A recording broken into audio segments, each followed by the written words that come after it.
साथियों, आज वक्फ बोर्ड का अमेंडमेंट बिल संसद के अंदर पेश कर दिया गया और इसी के साथ 1995 और 2013 में जो वक्फ बोर्ड को बहुत सारी शक्तियां दे दी गई थी कि वो मुगल के और इस्लामिक पंथ के धर्म के विश्व में आने से पहले के संपत्तियों को वो अपना बताता था। ऐसे वक्फ बोर्ड पर अंकुश लगाना जरूरी था। तमिलनाडु के अंदर 1500 वर्ष पुराने मंदिर पर उन्होंने दावा ठोक दिया था। तो जैसा विपक्ष के महागठबंधन के नेता और कुछ गुमराह जनता ये बोलती आ रही थी कि जनता और विपक्षी दल मिल करके बीजेपी के ऊपर अंकुश लगाना जरूरी था, क्योंकि पूर्ण बहुमत से 272 प्लस बीजेपी रहती थी तो बिना किसी से सोचे समझे सीधे कानून लागू कर देती थी। ठीक उसी तरह से 1995 से लेकर के 2013 के बीच तब की यूपीए सरकारें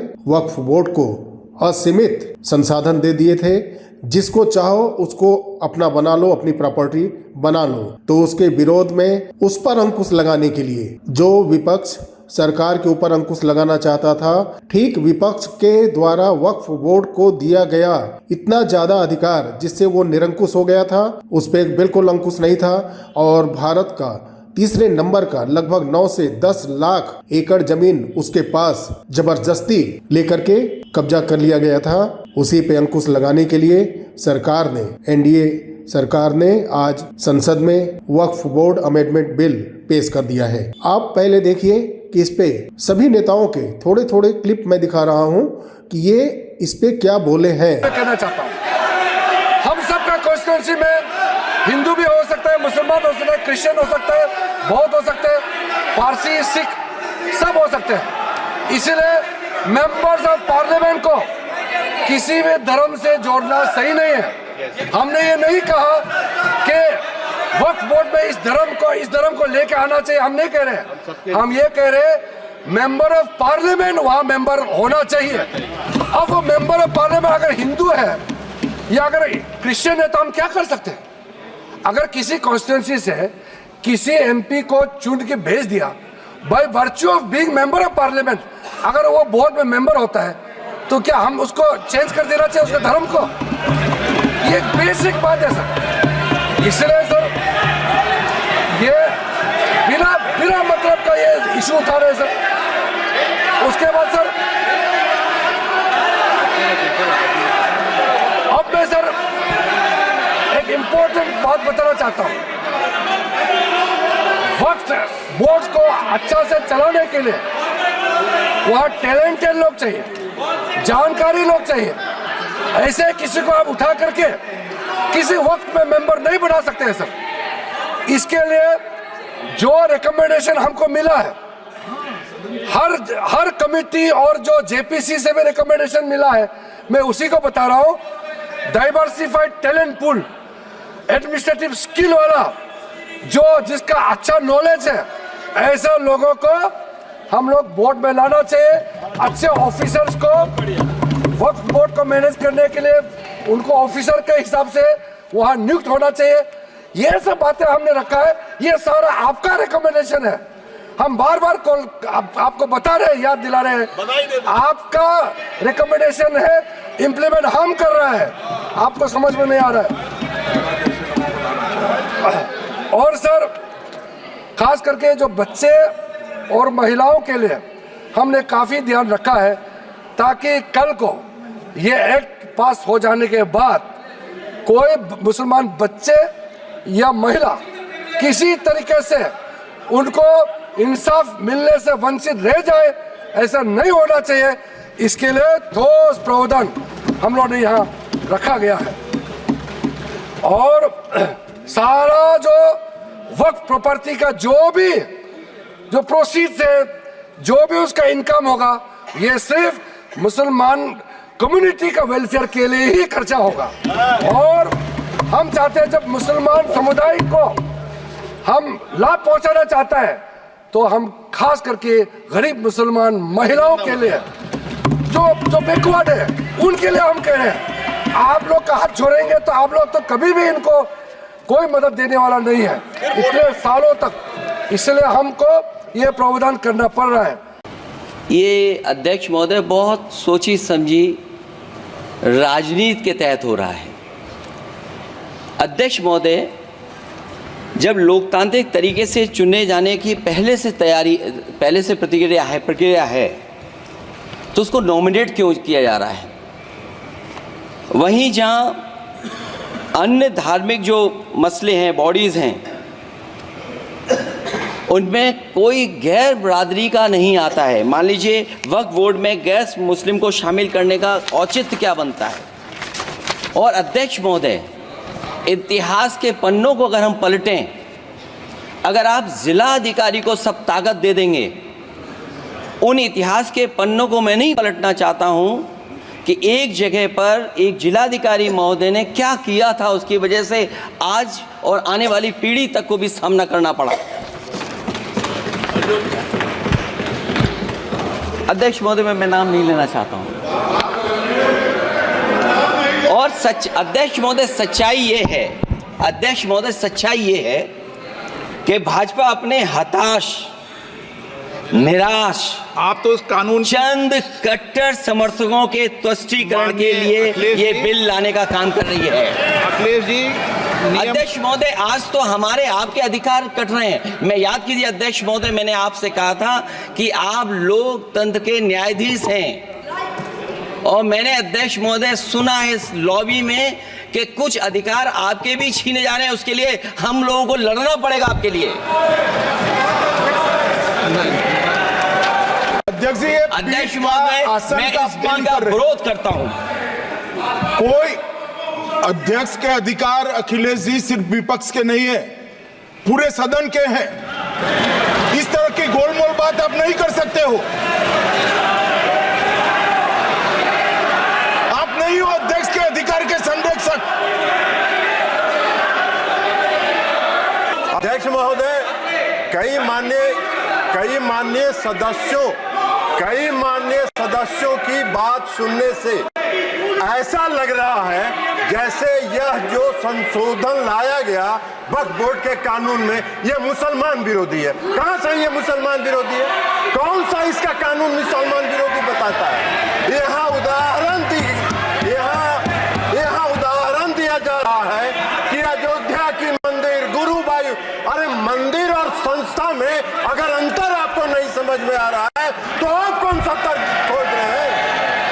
अरे ये मंदिर नहीं है, आपके मस्जिद को छेड़छाड़ करने का प्रयास नहीं किया जा रहा है। यह एक कानून से बना हुआ संस्था है। उस संस्था को पारदर्शी बनाने के लिए कानून बनाया जा रहा है। पारदर्शिता होना चाहिए। कोई निरंकुश संस्था कोई भी कानून से, वक्फ बोर्ड कैसे बना? वक्फ बोर्ड किसी कानून से बना है, और कानून से बना हुआ कोई भी संस्था अगर निरंकुश होगा तो उसमें पारदर्शिता लाने के लिए सरकार को हक है, अधिकार है कानून बनाने का। अब ये उसकी तुलना कर रहे हैं, मंदिर से। ये मंदिर से कहाँ उसका मतलब है? कोई धर्म के नाम पर बंटवारा नहीं हो रहा है। ये भ्रम फैलाना चाहते हैं और ये बात करते हैं अल्पसंख्यकों की, अल्पसंख्यक की बात कर रहे हैं। केसी वेणुगोपाल जी अल्पसंख्यक की बात करते हैं। इस देश में हजारों पंजाबी सिखों को किसने मारने का काम किया था? किसने उसकी हत्या की थी? आपने की थी, आपकी पार्टी ने किया था। हम उसके गवाह हैं। हजारों सिख समुदाय, कौन सा सिख समुदाय जो टैक्सी ड्राइवर था उसने इंदिरा गांधी की हत्या की थी? सड़कों पर घूम घूम के सिखों की हत्या कर रहे हैं और अल्पसंख्यक की दुहाई दे रहे। इसलिए इस बिल को आना चाहिए, पारदर्शिता आनी चाहिए। संस्था में कोई भी संस्था पारदर्शी तरीके से काम करे, यही मेरा आपसे आग्रह है। Shrimati Supriya Sule. Sir, I stand here on behalf of the NCP vehemently requesting the government either to withdraw the bill completely. That is our request to this government, because no detailed consultations have been done with there's people who actually are running this organization today. So I request with full humility to this government to either withdraw it, and if they do not want to withdraw it, at least send it to a standing committee or make a committee together of the entire all party meeting and then do it. Please do not push agendas without consultations. I will not repeat a single point which earlier Michael, but the sad part is this, that we did not find about this bill from the parliament. We found out about this bill from the media. So is this the new way of this government working? कि पहले media को बताएंगे फिर parliament होगा, तो हम पढ़ के पार्लियामेंट पहले मीडिया में बताएंगे पहले. How? What is this new work of starting, sir? So you are insulting the parliament as a system and a democracy which we are also proud of. So our parliament has been undermined here. So you think we have no problem if you are leaking things to media? But don't do selectively. This office, this is a temple of democracy. We take our job very seriously. So तो आपने देखा कि इस पे पक्ष प्रतिपक्ष के नेताओं की क्या स्पीच थी, क्या बोले वो, और उनके दिल में कितनी कुंठा भरी है विपक्ष के नेताओं में कि वो बहुसंख्यक समाज को न्याय दिलाने के लिए वक्फ बोर्ड के कानून में अमेंडमेंट कराने के पक्ष में नहीं है, लेकिन ये जनता गुमराह हो करके बीजेपी को पूर्ण बहुमत नहीं दी है, जिसके वजह से मजबूर होकर के जेपीसी में इस अमेंडमेंट बिल को भेज दिया गया है. अब देखना है कि वहां से ये बिल जेपीसी टीम जांच करने के बाद, उस पर सर्वे करने के बाद, उसको पूरा पढ़ने के बाद क्या डिसीजन देती है. जबकि अब भी एनडीए के पास पूर्ण बहुमत है. अगर वो चाहती तो वो इसको संसद के अंदर पास भी करा सकती थी, लेकिन उन्होंने जेपीसी में भेजा ताकि विपक्ष बाद में अनशन प्रदर्शन और जो रोड पर लाखों व्यापारियों के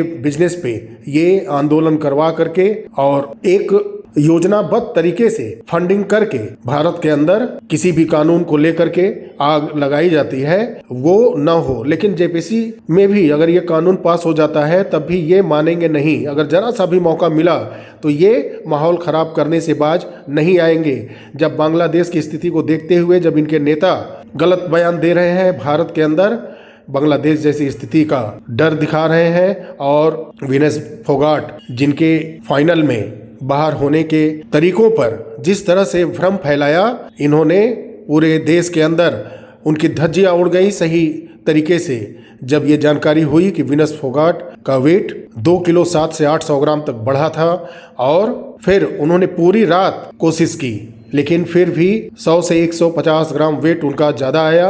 और जबकि विनेश फोगाट ने अपने मन चाहे मेडिकल टीम, ट्रेनर टीम और जितने भी उपकरण वो अपने मन चाहे तरीकों से सरकार को बताती गई, और लगभग सरकार ने 70 लाख रुपए के आसपास उनके ऊपर खर्च किए थे ओलंपिक में जाने से पहले, और ये लोग सरकार को कटघरे में खड़े कर रहे हैं. ये गजब के इंसान हैं. इनको सत्ता चाहिए किसी भी हालत में, देश जले या देश टुकड़ों टुकड़ों में बंट जाए, विभाजित हो जाए, इनको सिर्फ राजनीति करनी है. और ये वक्फ बोर्ड अगर देखा जाए तो भारत के अंदर सबसे ज़्यादा दलित बंधुओं का जमीन हड़पी है. जो गरीब निचले तबके कुचले लोग हैं, जिनके पास पैसा नहीं है, उनका धर्मांतरण करा करके पहले तो या तो उसको उनका इस्लामीकरण कराए या बौद्ध ईसाई बनाते हैं, और कुछ पैसे दे करके उनकी ज़मीनें चतुराई से अपने पास ले ली जाती हैं. शुरू में बताया नहीं जाता है, और फिर बाद में अचानक से ये सामने आता है कि उन्होंने निचले वर्ग के लोगों की, दलितों वर्ग के लोगों की ज़मीन को उन्होंने अपने नाम करा लिया है. वो अब वक्फ बोर्ड की संपत्ति है, और तब तक काफ़ी देर हो चुकी रहती है, और वो जाए तो जाए कहाँ. ऐसे गरीब दलित पिछड़े वर्ग के लोग कुछ कर भी नहीं सकते. तो इस पे ज़्यादा पावर इनको देने की वजह से सरकार ने जो वक्फ बोर्ड अमेंडमेंट बिल लाया है, इसका पुरजोर समर्थन होना चाहिए. पूरे हिंदू समाज को इसका एक तरफ से समर्थन करना चाहिए. मिलते हैं साथियों अगले वीडियो में. वीडियो अच्छा लगा हो तो लाइक करिएगा, शेयर ज़्यादा से ज़्यादा करिए, ताकि आम जन तक ऐसे वीडियो पहुँचे और वो जागरूक हों और ऐसे महत्वपूर्ण अमेंडमेंट बिल के बारे में वो जाने. अपने परिवार का ख्याल रखें, अपने देश हित का ख्याल रखें, अपने सेना के प्रति ईमानदारी से श्रद्धा रखें. मिलते हैं अगले वीडियो में. तब तक के लिए नमस्कार. जय हिंद, जय भारत, वंदे मातरम.